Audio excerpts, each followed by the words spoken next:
नमस्कार दोस्तों, मेरा नाम है अतुल श्रीवास्तव और स्वागत है आपका नेक्सस जीएस में। मध्यकालीन भारत का इतिहास, मिडिवल हिस्ट्री जो है, लूसेंट में जितना भी डाटा दिया हुआ है उसमें जो महत्वपूर्ण है आपकी परीक्षा के दृष्टिकोण से, वो सारे के सारे पॉइंट्स हम लोग कवर अप करेंगे। और ये एक तरह का फास्ट ट्रैक रिवीजन क्लास है। ऑलमोस्ट 1 घंटे के आसपास इसको कंप्लीट करने की कोशिश रहेगी और मिडिवल हिस्ट्री से संबंधित जितने भी महत्वपूर्ण पॉइंट्स हैं वो सारा का सारा आपका इसी 1 घंटे या 1.5 घंटे जितना भी टाइम लगेगा तो उसमें कवर अप करने की कोशिश की जाएगी। नेक्सस जीएस का टेलीग्राम चैनल अगर आपने अभी तक ज्वाइन नहीं किया है तो इस टेलीग्राम चैनल को ज्वाइन कर सकते हैं। इसी वीडियो के डिस्क्रिप्शन बॉक्स में टेलीग्राम चैनल का लिंक होगा। बाकी नेक्सस जीएस बाय अतुल श्र आप ज्वाइन कर सकते हैं। टेलीग्राम पे आपको बहुत सारा डाटा और भी दिया जाता है। चलिए, तो मध्यकालीन भारतीय इतिहास की शुरुआत करेंगे और ये शुरुआत होती है मोहम्मद बिन कासिम से। मोहम्मद बिन कासिम के नेतृत्व में अरबों ने भारत पर पहला सफल आक्रमण किया था। करीब 712 ईस्वी के आसपास इन्होंने विजय पाई थी। अरब आक्रमण के समय सिंध पर दाहिर का शासन था। भारत पर अरब वासियों के आक्रमण का जो मुख्य उद्देश्य था, धन दौलत लूटना था और इस्लाम का प्रचार प्रसार करना था। फिर बारी आती है महमूद गजनी की। 932 ईस्वी की बात है। अल्पतगीन नामक एक तुर्क सरदार गजनी साम्राज्य की स्थापना की, जिसकी राजधानी जो थी वो गजनी थी। अल्पतगीन की मृत्यु के पश्चात कुछ समय तक गजनी में पीरतगीन ने शासन किया और इसी के शासन में सबसे पहले भारत पर आक्रमण किया गया। नेक्स्ट है, महमूद गजनबी ने करीब 17 बार भारत पर आक्रमण किया था और महमूद गजनी का जो सबसे चर्चित आक्रमण है वो करीब 1025 में सोमनाथ मंदिर पर हुआ था। सौराष्ट्र में है ये।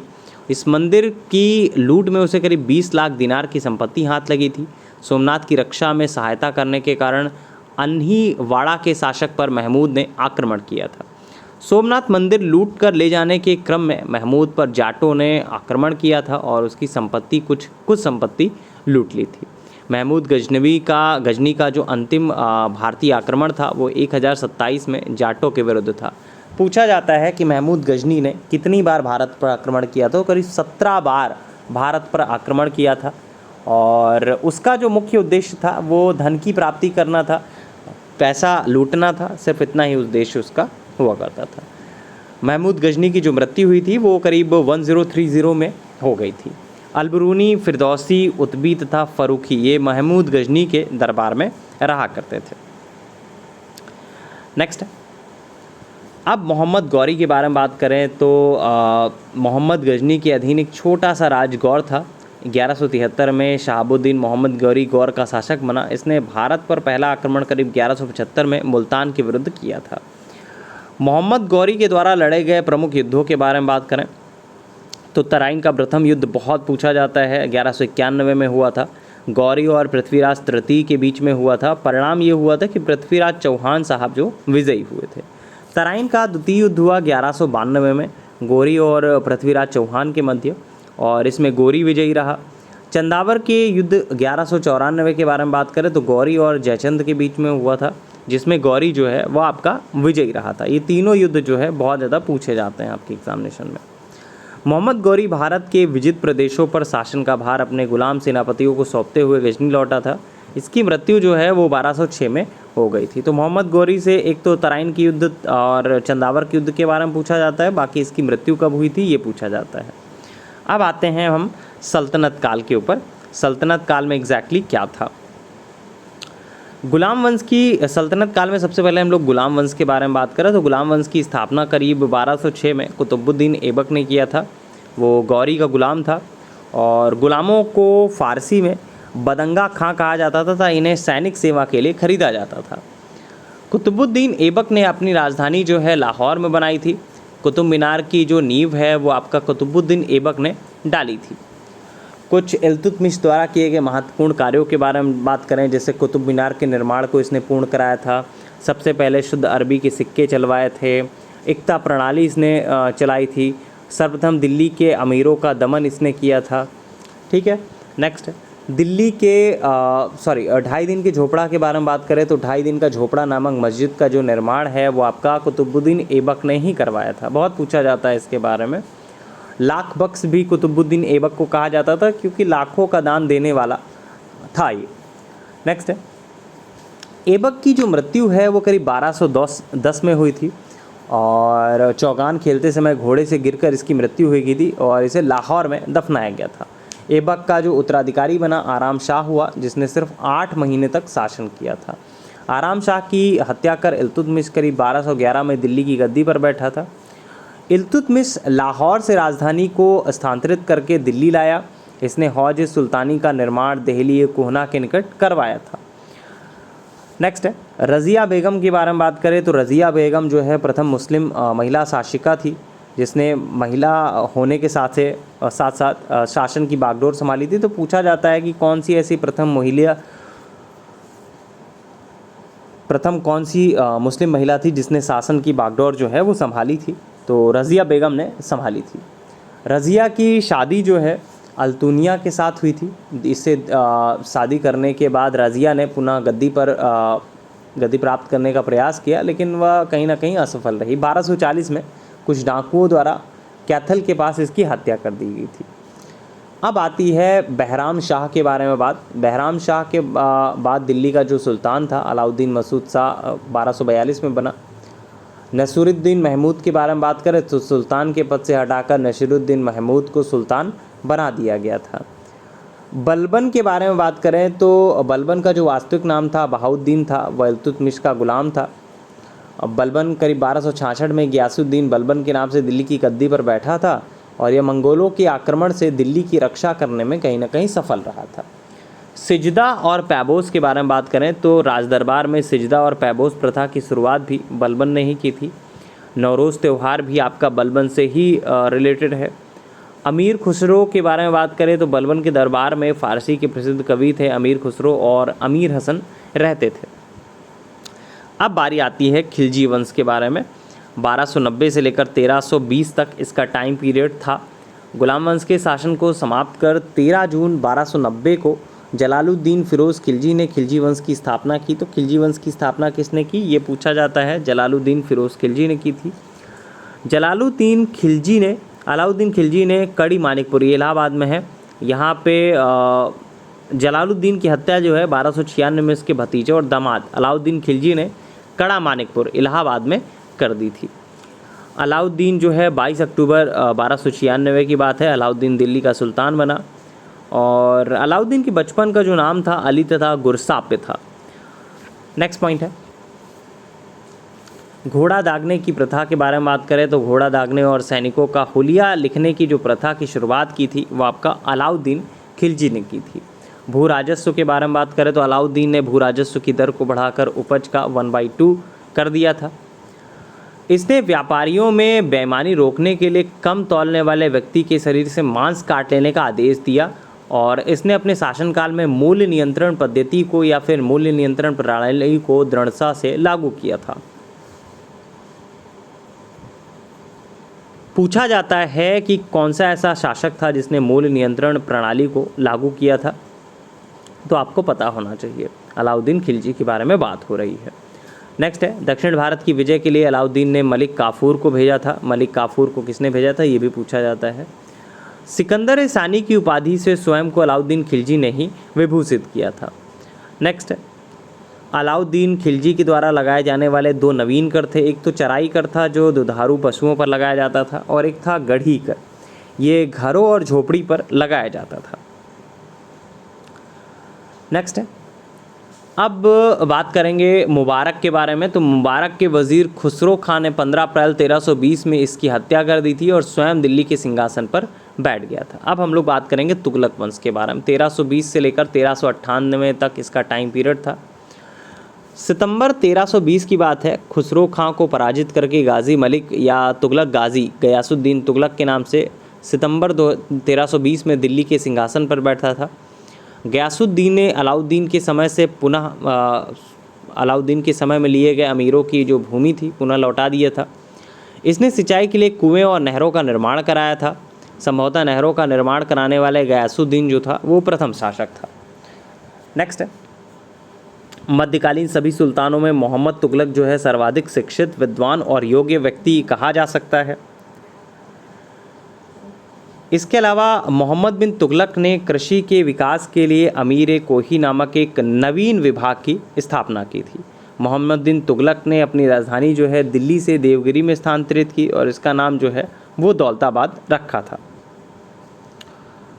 मोहम्मद बिन तुगलक की मृत्यु जो है 20 मार्च 1351 को सिंध जाते समय थट्टा के निकट गोडागाल में हो गई थी। नेक्स्ट पॉइंट पर डिस्कस कर लेते हैं।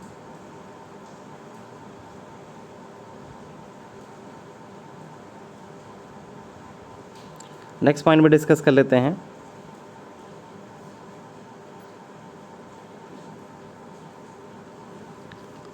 नेक्स्ट पॉइंट डिस्कस कर लेते हैं। मोहम्मद बिन तुगलक की मृत्यु के बारे में बात करें तो मोहम्मद बिन तुगलक की मृत्यु पर इतिहासकार बदायूनी लिखता है कि अंततः लोगों को उससे मुक्ति मिली और उसे लोगों से। देखिए लूसेंट की जो लैंग्वेज है तो थोड़ी सी डिफ़िकल्ट कही जा सकती है, डायरेक्टली इनडायरेक्टली पॉइंट्स थोड़े कम समझ में आते हैं, लेकिन ये वीडियो इसी वजह से बनाया जा रहा है क्योंकि आप इसको 1 2 बार 3 बार 5 बार 10 बार सुने और चीज़ें जो हैं आपके दिमाग में सेव होती जाएं। हरिहर और बुक्का के बारे में बात करें तो मोहम्मद बिन तुगलक के शासनकाल में दक्षिण में हरिहर और बुक्का नामक 2 भाइयों ने 1336 में स्वतंत्र राज्य विजयनगर की स्थापना की थी। पूछा जाता है कि विजयनगर राज्य की स्थापना जो है वो किसने की थी, तो मोहम्मद बिन तुगलक ने ही की थी। नेक्स्ट है, फ़िरोज़ तुगलक ब्राह्मणों पर जजिया लागू करने वाला पहला मुसलमान शासक था और फ़िरोज़ तुगलक ने एक नया कर सिंचाई कर भी लगाया जो उपज का 1/10 हुआ करता था। नेक्स्ट है, फ़िरोज़ तुगलक ने कुछ नए नगरों की स्थापना की जिनमें जौनपुर, फ़िरोज़पुर, फ़िरोज़ाबाद ये सारे के सारे जो है वो प्रमुख थे। इसके शासन काल में खिज़ाबाद और मेरठ से अशोक के 2 स्तंभ को लेकर दिल्ली में लाया गया था। टोपरा और मेरठ से अशोक के 2 स्तंभ लेकर दिल्ली में लाया गया था। नेक्स्ट है, दीवाने खैरात के बारे में बात करें तो सुल्तान फ़िरोज़ तुगलक ने अनाथ मुस्लिम महिलाओं, विधवाओं और लड़कियों की सहायता के लिए एक नया विभाग दीवाने खैरात की स्थापना की थी। नेक्स्ट है, तुगलक वंश के अंतिम शासक नसीरुद्दीन महमूद तुगलक था और इसका जो शासन है दिल्ली से पालम तक ही रह गया था। अब हम लोग बात करेंगे सैयद वंश के बारे में।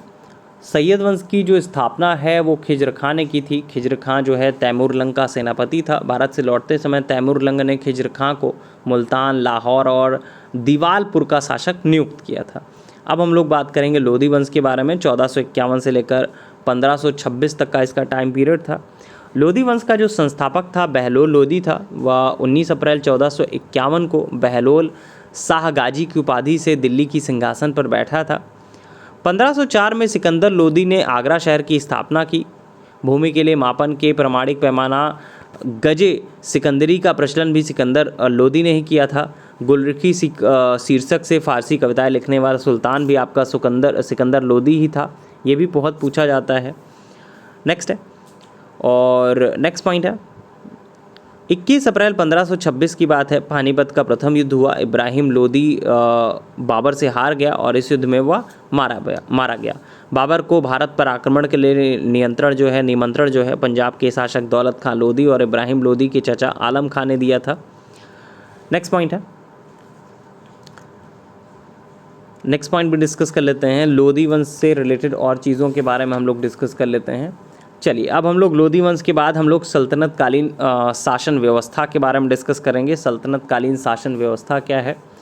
केंद्रीय प्रशासन का जो मुखिया होता था वो सुल्तान होता था। मंत्री और उससे संबंधित विभाग के बारे में बात करें तो वज़ीर जो था वो प्रधानमंत्री या राजस्व विभाग का प्रमुख होता था। बरीद ए ममालिक के बारे में बात करें तो गुप्तचर विभाग का एक प्रमुख अधिकारी होता था। नेक्स्ट है, जजिया के बारे में बात करें तो गैर मुसलमानों पर धार्मिक कर, इसका जो मतलब था जजिया का।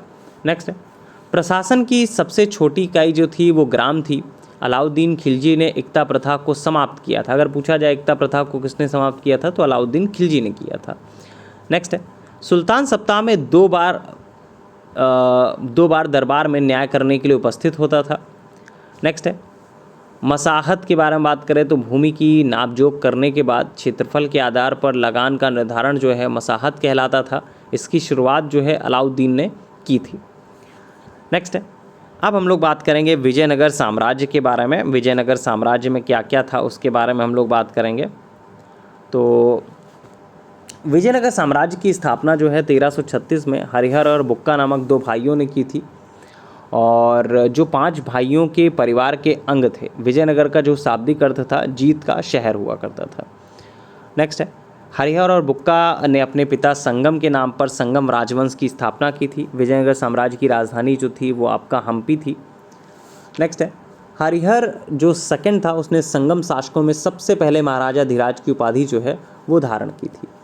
फारसी राजदूत अब्दुल रज्जाक के बारे में बात करें तो फारसी राजदूत अब्दुल रज्जाक देवराय द्वितीय के शासनकाल में विजयनगर आया था। मंत्री और सेनापतियों के बारे में बात करें तो तुलु वंश का महान शासक कृष्णदेव राय था। वह 8 अगस्त 1509 को शासक बना। कृष्णदेव राय का योग्य और जो सेनापति था वो सालू तिम्मा था। बाबर ने अपनी आत्मकथा बाबरनामा में कृष्णदेव राय को भारत का सर्वाधिक शक्तिशाली शासक जो है बताया था। कृष्णदेव राय के शासनकाल में पुर्तगाली यात्री डेमिकोस पायस जो है वो आपका विजयनगर आया था।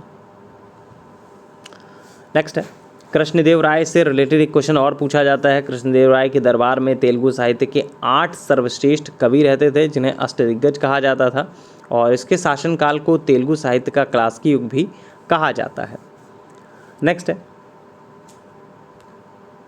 विजयनगर साम्राज्य की आय का जो सबसे बड़ा स्रोत हुआ करता था वो आपका लगान था। भू राजस्व की जो दर थी उपज का 1/6 पार्ट हुआ करता था। कदाचार के बारे में बात करें तो विजयनगर का सैन्य विभाग जो है कदाचार कहलाता था, तथा इस विभाग का जो उच्च अधिकारी था वो दंडनायक या सेनापति होता था। टकसाल विभाग को जोरी खाना कहा जाता था। पूछा जाता है काफ़ी ज़्यादा इसके बारे में भी। नेक्स्ट पॉइंट डिस्कस कर लेते हैं। बहमनी राज्य के बारे में बात करें तो बहमनी राज्य से रिलेटेड चीज़ों के बारे में बात कर लेते हैं। मोहम्मद बिन तुगलक के शासनकाल में 1347 में हसन गंगू ने बहमनी राज्य की स्थापना की। अलाउद्दीन हसन बहमन शाह के नाम पर सिंहासन पर बैठा था। इसने अपनी राजधानी गुलबर्गा को बनाया। इसकी राजभाषा जो थी वो आपकी मराठी थी। इसने अपने साम्राज्य को 4 प्रांतों गुलबर्गा, दौलताबाद, बरार और बीदर में बांटा था। इसकी मृत्यु करीब 1358 में हो गई थी। बहमनी राज्य के अगर बहमनी वंश के प्रमुख शासकों में बात करें तो मोहम्मद शाह प्रथम जो था वो 1358 से 1375 तक इसका टाइम पीरियड था। तो बहुत ज़्यादा लोग ऐसे हैं नहीं इसमें जो बहुत ज़्यादा महत्वपूर्ण रहे हों परीक्षा के दृष्टिकोण से, बाकी तो रहे हैं। कुछ और नाम जैसे बता दूं, जैसे कुछ राज्य थे, संस्थापक कौन था, जैसे बीजापुर जो है आदिल शाही वंश के थे, संस्थापक यूसुफ आदिल शाही थे। 1489 में स्थापना हुई थी। अहमदनगर निज़ाम शाही और मलिक अहमद इसके संस्थापक थे, 1490 की बात है। बरार के बारे में बात करें, इमाद शाही थे। फ़तेहुल्लाह इमाद शाही इसके संस्थापक थे, 1490 की ही बात है। गोलकुंडा जो है कुतुब शाही, कुली कुतुब शाह 1512 में स्थापना वर्ष रहा है। बीदर के बारे में बात करें तो बीदर जो है बरीद शाही, अमीर अली बरीद, ये 1526 में स्थापना वर्ष रहा है। नेक्स्ट है, देखिए बहमनी राज्य में कुल मिलाकर बोल सकते हैं 18 शासक हुए थे जिन्हें कुल मिलाकर 175 साल शासन किया था। स्वतंत्र प्रांतीय राज्यों के बारे में बात करें तो सबसे पहले तो हम लोग जौनपुर के बारे में बात करें। जौनपुर की स्थापना फिरोज शाह तुगलक ने अपने भाई जौनौ खां की स्मृति में करवाया था। जौनपुर आज की डेट में भी बहुत सारी चीज़ों के लिए फेमस है। पूर्व का सिराज इसको कहा जाता है। तो नेक्स्ट है, लगभग 75 वर्षों तक स्वतंत्र रहने के बाद जौनपुर पर बहलोल लोदी ने बाद में कब्जा कर लिया था। कुछ जैसे कश्मीर के बारे में बात करें तो सुहादेव नामक एक हिंदू ने 1301 में कश्मीर में हिंदू राज्य की स्थापना की थी। 1420 की बात है, 1420 में जैनुल आबदीन सिंहासन पर बैठा। इसकी धार्मिक सहिष्णुता के कारण से कश्मीर का अकबर भी कहा गया। बंगाल के बारे में बात करें तो इख्तियारुद्दीन मोहम्मद बिन बख्तियार खिलजी ने बोल सकते हैं कि इख्तियारुद्दीन महमूद बिन बख्तियार खिलजी ने बंगाल को दिल्ली सल्तनत में मिलाया था। इसके बाद गयासुद्दीन तुगलक ने बंगाल को 3 पार्ट्स में डिवाइड किया। लखनौती उत्तर बंगाल में था, सुनारगांव पूर्वी बंगाल में था तथा सतगांव ये दक्षिणी बंगाल में था। मालवा के बारे में बात करें तो मालवा से रिलेटेड बहुत सारी चीज़ें तो हैं नहीं। दिलावर खान ने 1401 में मालवा को स्वतंत्र घोषित किया था, इतना ही सफिशिएंट है। गुजरात के बारे में बात करें तो गुजरात के शासक राजा कर्ण को पराजित कर अलाउद्दीन ने 1297 में इसे दिल्ली सल्तनत में मिला लिया था। मेवाड़ से कुछ क्वेश्चन पूछे जाते हैं, जैसे राणा कुंभा ने 1448 में चित्तौड़ में एक विजय स्तंभ की स्थापना की थी। खानवा के युद्ध से बारे में पूछा जाता है। खानवा का युद्ध 1527 में राणा सांगा एवं बाबर के बीच में हुआ था, जिसमें आपका बाबर विजयी हुआ था। 1576 में बात करें तो 1576 में हल्दी घाटी के युद्ध राणा प्रताप और अकबर के बीच में हुआ, इसमें आपका अकबर जो है विजयी हुआ। अब सूफी आंदोलन के बारे में बात करें। जो लोग सूफी संतों से शिष्यता ग्रहण करते थे उन्हें मुरीद कहा जाता था। भारत में चिश्ती और बोल सकते हैं कि सुहरावर्दी सिलसिले की जो जड़ें हैं काफ़ी गहरी थी। ख्वाजा मोइनुद्दीन चिश्ती ने भारत में चिश्तिया सिलसिले की शुरुआत की। चिश्ती सिलसिला था उसका जो मुख्य केंद्र था वो आपका अजमेर हुआ करता था। चिश्ती सिलसिला के कुछ अन्य महत्वपूर्ण संत थे, निज़ामुद्दीन औलिया, बाबा फरीद, बख्तियार काकी और शेख बुरहानुद्दीन। बाबा फरीद जो है बख्तियार काकी के शिष्य हुआ करते थे। बाबा फरीद के 2 महत्वपूर्ण शिष्य थे, एक तो निज़ामुद्दीन औलिया और दूसरे थे अलाउद्दीन साबिर। ये दोनों के बारे में बहुत ज़्यादा पूछा जाता है आपके एग्जामिनेशन में। हज़रत निज़ामुद्दीन औलिया ने अपने जीवन काल में दिल्ली के 7 सुल्तानों का शासनकाल देखा था। इनके जो प्रमुख शिष्य थे शेख सलीम चिश्ती, अमीर खुसरो, अमीर हसन देहलवी, ये सारे के सारे लोग हुआ करते थे। भक्ति आंदोलन के बारे में बात करें तो 6ठी शताब्दी में भक्ति आंदोलन का शुरुआत जो है तमिल क्षेत्र से हुआ, जो कर्नाटक और महाराष्ट्र में फैल गया। निर्गुण संप्रदाय के सबसे जो प्रसिद्ध प्रतिनिधि थे वो कबीर थे, जिन्हें भावी उत्तर भारतीय पंथों का एक आध्यात्मिक गुरु माना गया। अब भक्ति आंदोलन के कुछ संतों के बारे में बात करें, जैसे कबीर ही है। कबीर का जन्म जो है 1440 में हुआ था, वैसे तो विवादास्पद है ये। वाराणसी में एक विधवा ब्राह्मणी के गर्भ से हुआ था। गुरु नानक के बारे में बात करें तो गुरु नानक का जो जन्म है 1469 में अविभाजित पंजाब के रावी नदी के तट पर स्थित तलवंडी नामक ग्राम में हुआ था। गोस्वामी तुलसीदास के बारे में बात करें तो इनका जन्म उत्तर प्रदेश के बांदा जिले में राजापुर गांव में करीब 1532 में हुआ था। इन्होंने रामचरितमानस की रचना की थी। इनकी मृत्यु करीब 1623 में हुई थी। मीराबाई के बारे में बात करें तो मीराबाई का जो जन्म है 1498 में मेड़ता जिले के चौकारी ग्राम में हुआ था। शंकर देव के बारे में बात करें तो इन्होंने भक्ति आंदोलन का जो प्रचार है वो प्रचार प्रसार है असम में किया था। ये चैतन्य के समकालीन हुआ करते थे। अब हम लोग बात करेंगे मुगल साम्राज्य के बारे में। मुगल वंश का जो संस्थापक था बाबर था। बाबर और उत्तरवर्ती मुगल शासक तुर्की और सुन्नी मुसलमान थे। बाबर ने मुगल वंश की स्थापना के साथ ही पातशाही थी उसकी स्थापना की थी, जिसके तहत शासक को बादशाह कहा जाता था। सबसे पहले तो बाबर के बारे में बात करें 1526 से 1530 तक इसका टाइम बोल सकते हैं। बाबर का जन्म जो है फरवरी 1483 में हुआ था। इसके पिता उमर शेख मिर्ज़ा फरगाना नामक छोटे राज्य के शासक थे। बाबर जो है फरगाना की गद्दी पर 8 जून 1494 को बैठा था। बाबर ने 1507 में बादशाह की उपाधि धारण की, जिसे अब तक किसी तैमूर शासक ने धारण नहीं की थी। बाबर के 4 पुत्र थे, हुमायूं, कामरान, अस्करी और हिंदाल। ये चारों के बारे में पूछा जाता है। बाबर ने भारत पर 5 बार आक्रमण किया था। बाबर का भारत के विरुद्ध किया गया जो प्रथम अभियान था 1519 में युसूफ भाई जाति के विरुद्ध था, और इस अभियान में बाबर ने बाजौर और भेरा को अपने अधिकार में ले लिया था। पानीपत के युद्ध के बारे में बात करें तो पानीपत का जो प्रथम युद्ध हुआ था 21 अप्रैल 1526 को हुआ था इब्राहिम लोदी और बाबर के बीच में, जिसमें बाबर जो है वो आपका विजयी रहा था। खानवा के युद्ध के बारे में बात करें तो 1527 में हुआ था राणा सांगा और बाबर के बीच में, जिसमें बाबर विजयी रहा। चंदेरी का युद्ध 1528 में हुआ मेदिनी राय और बाबर के बीच में, इसमें भी बाबर विजयी रहा। घाघरा का युद्ध हुआ, बहुत फेमस है, ये भी 1529 में हुआ था और अफगानों और बाबर के बीच में हुआ था, जिसमें बाबर विजयी रहा था। बाबर को अपनी उदारता के लिए कलंदर की उपाधि दी गई थी और खानवा युद्ध में विजय के बाद बाबर ने गाजी की उपाधि जो है वो धारण की थी। बाबर ने अपनी आत्मकथा बाबरनामा की रचना की, जिसका अनुवाद बाद में फ़ारसी भाषा में अब्दुल रहीम खान खाना ने किया था। अब बात करेंगे, बाबर का जो उत्तराधिकारी था वो हुमायूं था। अब बात करेंगे हम लोग हुमायूं के बारे में। तो हुमायूं कौन था, क्या था, उसके बारे में चीज़ें, उसके बारे में हम लोग बात कर लेते हैं।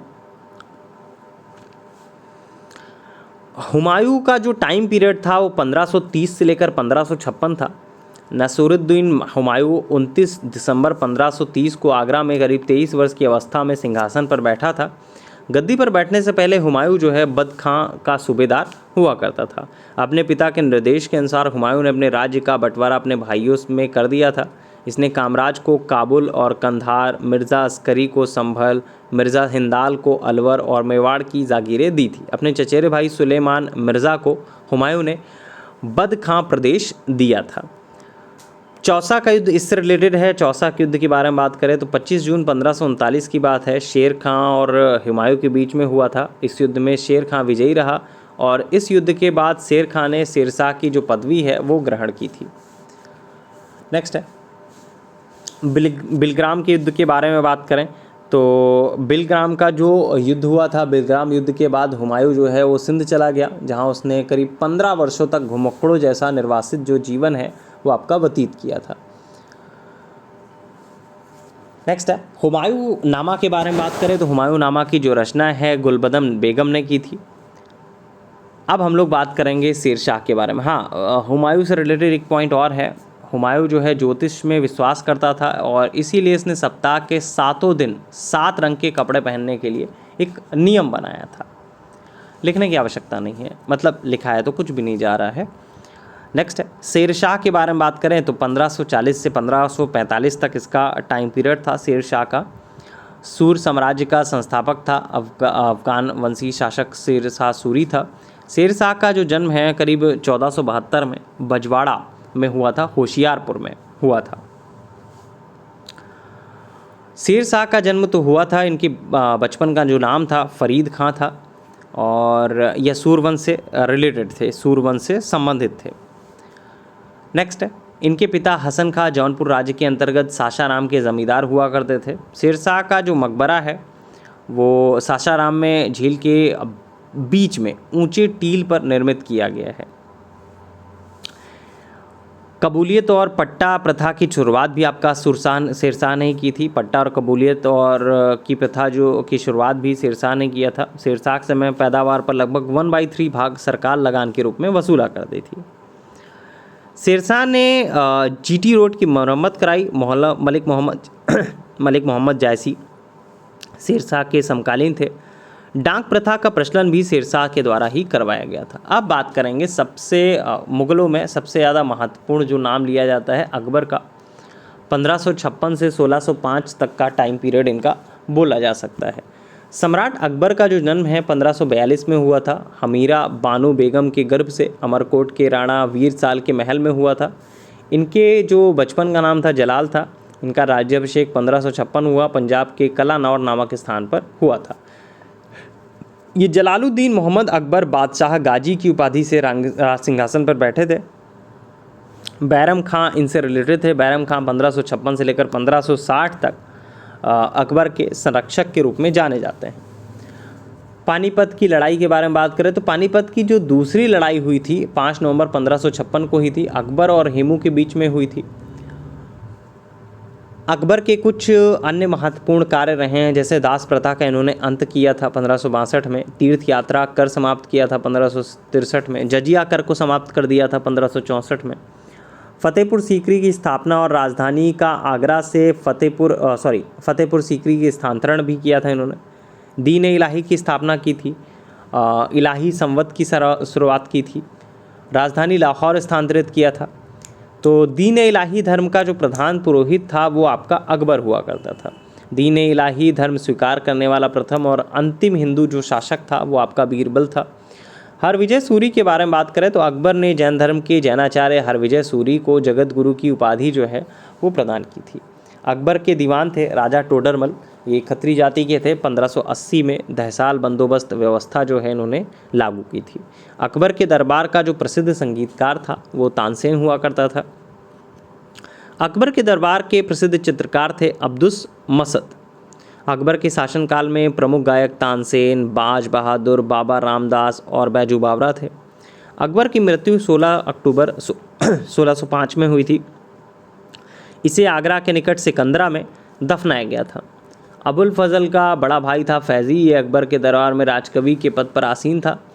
अबुल फजल ने अकबरनामा ग्रंथ की रचना की। वह दीन इलाही धर्म का एक मुख्य पुरोहित हुआ करता था। अकबर के काल में स्वामी हरिदास भी एक महान संगीतज्ञ थे और ये वृंदावन में रहकर भगवान की उपासना करते थे। एक संत के अनुसार हरिदास तानसेन के गुरु थे, जबकि कुछ विद्वान हरिदास और तानसेन दोनों को मानसिंह तोमर का शिष्य कहलाते हैं। यह भी प्रथा प्रचलित है कि हरदास का गाना सुनने के लिए अकबर को इनकी कुटिया पर जाना पड़ा, क्योंकि इन्होंने अकबर के दरबार में जाने से मना कर दिया था। इनका कहना था कि वे केवल अपने भगवान के लिए गाते हैं, दरबार से उनका कोई भी सरोकार नहीं। पंचतंत्र के बारे में बात करें तो पंचतंत्र का फारसी भाषा में अनुवाद जो है अबुल फजील ने अनवर ए सदात नाम से तथा मौलाना हुसैन फैज़ ने यार ए दानिश नाम से किया था। अकबर के काल को हिंदी साहित्य का स्वर्णकाल कहा जाता है।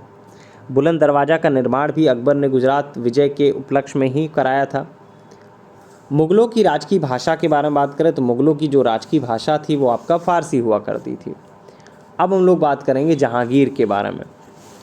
तो अकबर का जो उत्तराधिकारी था सलीम हुआ, जो 24 अक्टूबर 1605 में नसरुद्दीन महमूद जहांगीर बादशाह गाजी की उपाधि धारण कर गद्दी पर बैठा था। जहांगीर का जो जन्म हुआ था 30 अगस्त 1569 को हुआ था। अकबर ने अपने पुत्र का नाम सलीम सूफ़ी संत शेख सलीम चिश्ती के नाम पर रखा था। जहांगीर को न्याय की जंजीर के लिए याद किया जाता है। यह जंजीर सोने की बनी थी, जो आगरा के किले के शाहबुर्ज और यमुना तट पर स्थित पत्थर के खंभे में लगवाई गई थी। जहांगीर द्वारा शुरू की गई तुजू की जहांगीरी नामक आत्मकथा को पूरा करने के लिए मोतीबिंद खां को श्रेय दिया जाता है। नेक्स्ट है, खुसरो की सहायता देने के कारण जहांगीर ने सिखों के 5वें गुरु अर्जुन देव को फांसी दिला दी थी। खुसरो जो है गुरु गोविंद वाल से मिला था। मुगल चित्रकला अपने चरमोत्कर्ष पर जहांगीर के शासनकाल में ही पहुंची थी। जहांगीर के दरबार में जो सबसे बड़ा चित्रकार हुआ करता था वो उस्ताद मंसूर था। उसके बाद आपके बहुत सारे लोग आ जाते हैं। नेक्स्ट है, जहांगीर के समय को चित्रकला का स्वर्णकाल भी कहा जाता था। बहुत बार इस टाइप से पूछा गया है कि किसके दरबार को बोल सकते हैं चित्रकला का स्वर्णकाल कहा जाता था। जहांगीर के दरबार को। अशोक के कौशाम्बी स्तंभ लेख के बारे में बात करें, वर्तमान में प्रयागराज में है, उस पर समुद्रगुप्त की प्रयाग प्रशस्ति तथा जहांगीर का लेख जो है उत्कीर्ण किया गया है। जहांगीर के मकबरे का निर्माण नूरजहां ने करवाया था। नेक्स्ट है, जहांगीर के शासनकाल में कैप्टन हॉकिंस, ये प्रथम अंग्रेज था, और टॉमस रो, विलियम फिंच और एडवर्ड टैरी जैसे यूरोपीय यात्री जो है वो आपका आए थे। शाहजहां के बारे में बात करें, 1627 से लेकर 1657 का टाइम पीरियड था।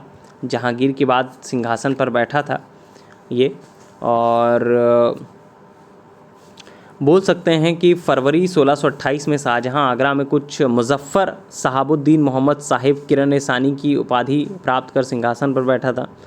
अपनी बेगम मुमताज़ महल की याद में शाहजहां ने ताजमहल का निर्माण आगरा में उसकी कब्र के ऊपर करवाया था। उस्ताद ईशा ने ताजमहल की रूपरेखा जो है वो तैयार की थी। ताजमहल का निर्माण करने वाले मुख्य जो स्थापत्य कलाकार थे उस्ताद अहमद लाहौरी हुआ करते थे। हुमायूं के मकबरा को ताजमहल का कहीं ना कहीं पूर्ववर्ती माना जाता है। और नेक्स्ट है, शाहजहां के पुत्रों में दारा शिको सर्वाधिक विद्वान था। इसने भगवद गीता, यज्ञो विविष्टा, उपनिषद और रामायण का अनुवाद फारसी में करवाया था। इसने सर-ए-अकबर नाम से उपनिषदों का अनुवाद कराया था। दारा शिको कादरी सिलसिले के मुल्ला शाह बदखाशी का शिष्य हुआ करता था। 8 जून 1658 की बात है, औरंगजेब ने शाहजहां को बंदी बना लिया। आगरा के किले में अपनी कैदी जीवन के 8वें वर्ष अर्थात 22 जनवरी 1666 को 74 वर्ष की एज में शाहजहां की मृत्यु हो गई। औरंगजेब के बारे में बात करें तो 1608 से 1707 तक का टाइम पीरियड था। औरंगजेब का जो जन्म है 24 अक्टूबर 1618 में दोहाद गुजरात में हुआ। औरंगजेब के बचपन का जो अधिकांश समय था वो नूरजहां के समय में बीता था, नूरजहां के समीप बीता था, पास में बीता था। औरंगजेब के गुरु का नाम मीर मोहम्मद हकीम था। औरंगजेब सुन्नी धर्म को मानता था, उसे जिंदा पीर कहा जाता था। जयसिंह और शिवाजी के बीच में पुरंदर की संधि करीब 22 जून 1665 को संपन्न हुई थी। औरंगजेब के समय हिंदू मनसबदारों की संख्या लगभग 337 थी, जो अन्य मुगल सम्राटों की तुलना में अधिक थी। औरंगजेब के समय में सर्वाधिक हिंदू अधिकारियों की नियुक्ति करने वाला मुगल साम्राज्य था। बहुत बार पूछा गया है कि सर्वाधिक हिंदू अधिकारियों की नियुक्ति किसके समय में हुई थी, तो ये आपका औरंगजेब के समय में। औरंगजेब का जो पुत्र था अकबर, इसने दुर्गादास के बहकावे में आकर अपने पिता के खिलाफ विद्रोह किया। औरंगजेब ने कुरान को अपने शासन का आधार बनाया। इसने सिक्के पर कलमा खुदवाया था।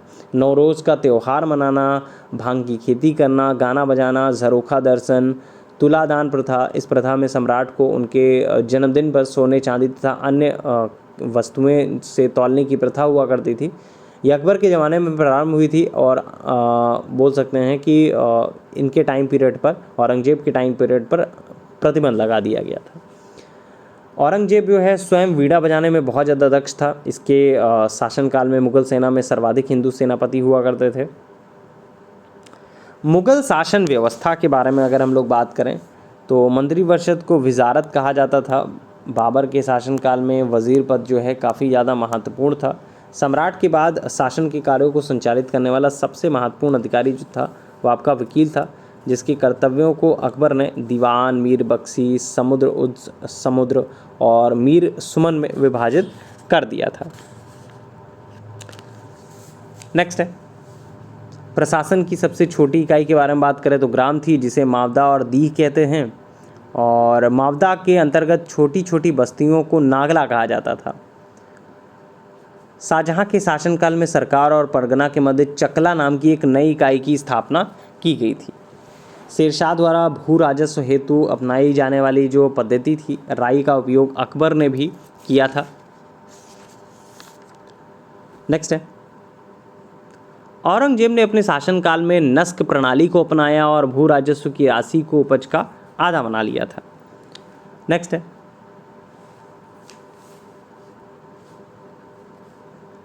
मुगलकालीन सैन्य व्यवस्था के बारे में बात करें तो मुगलकालीन सैन्य व्यवस्था जो है पूर्णतः मनसबदारी प्रथा पर आधारित था और इसे अकबर ने आरंभ किया था। नेक्स्ट है मराठों के उत्कर्ष के बारे में बात करें तो मराठा साम्राज्य का जो संस्थापक था शिवाजी था। शिवाजी का जो जन्म है 6 अप्रैल 1627 को शिवनेर दुर्ग में हुआ था। शिवाजी के पिता का नाम शाहजी भोसले और माता का नाम जो था वो आपका जीजाबाई हुआ करता था। नेक्स्ट है शाहजी ने शिवाजी को पूना की जागीर प्रदान कर स्वयं बीजापुर रियासत की नौकरी कर ली थी। इसके बाद हम लोग बात करेंगे पुरंदर की संधि के बारे में। 1665 में महाराजा जयसिंह और शिवाजी के मध्य संपन्न हुआ ये पुरंदर की संधि। इसके बाद गंगा भट्ट के बारे में बात करें तो प्रसिद्ध विद्वान श्री गंगा भट्ट द्वारा इनका राज्याभिषेक कराया गया। और मूल रूप से गंगा भट्ट महाराष्ट्र का एक सम्मानित ब्राह्मण था जो लंबे समय से वाराणसी में रह रहा था। नेक्स्ट है देखिए शिवाजी को औरंगजेब ने मई 1666 में जयपुर भवन में कैद कर लिया था, जहां वे 16 अगस्त 1666 में भाग निकले। मात्र 53 साल की एज में 3 अप्रैल 1680 को शिवाजी की मृत्यु जो है वो हो गई थी। शिवाजी के मंत्रिमंडल को अष्टप्रधान कहा जाता था। बहुत बार पूछा गया है कि अष्टप्रधान किसे कहा जाता है, अष्टप्रधान और अष्टदिग्गज में अंतर है कि नहीं, तो अष्टप्रधान और अष्टदिग्गज में बहुत बड़ा अंतर है। शिवाजी ने मुगल व्यापारिक केंद्र सूरत को 2 बार में लूटा था, 1664 और 1670 में, करीब 6 साल के गैप में लूटा था। शिवाजी के उत्तराधिकारी के बारे में बात करें तो शिवाजी का जो उत्तराधिकारी था संभाजी था और संभाजी के बाद 1689 में राजा राम को नए छत्रपति के रूप में राज्याभिषेक किया गया। नेक्स्ट है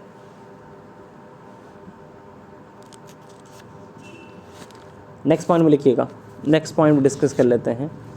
माधव राव के बारे में बात करें तो माधव राव नारायण प्रथम 1761 में पेशवा बना था। इसने मराठों को खोई हुई प्रतिष्ठा को पुनः वापस करने का प्रयत्न किया। माधव शाह जो थे आलम द्वितीय को पुनः दिल्ली की गद्दी पर बैठाया गया। मुगल बादशाह मराठों के पेंशन भोगी बन गए थे। 1776 में पुरंदर की संधि हुई। इसके तहत कंपनी ने रघुनाथ राव के समर्थन को वापस ले लिया था। प्रथम आंग्ल मराठा युद्ध के बारे में बात करें तो 1782 में हुआ था। सालबाई संधि के साथ खत्म हुआ। द्वितीय आंग्ल मराठा युद्ध के बारे में बात करें तो 1803-5 के बारे में बात है। इसके भोसले ने अंग्रेज़ों को चुनौती दी। इसके फलस्वरूप 7 सितंबर 1803 को देवगा की संधि के साथ ये हुआ था। तृतीय आंग्ल मराठा युद्ध 1817 से 1819 में हुआ। इस युद्ध के बाद मराठा शक्ति और पेशवा के वंशानुगत पद को समाप्त कर दिया गया था। तो ये रहा आपका मध्यकालीन भारत का इतिहास लूसेंट से, और फास्ट ट्रैक एक तरह से रिवीजन बहुत ज़्यादा कंसाइज किया गया है, बहुत ज़्यादा ऐसी चीज़ों को लिया गया है जो एग्जामिनेशन ओरिएंटेड होंगे। चलिए फ़िलहाल के लिए इतना ही।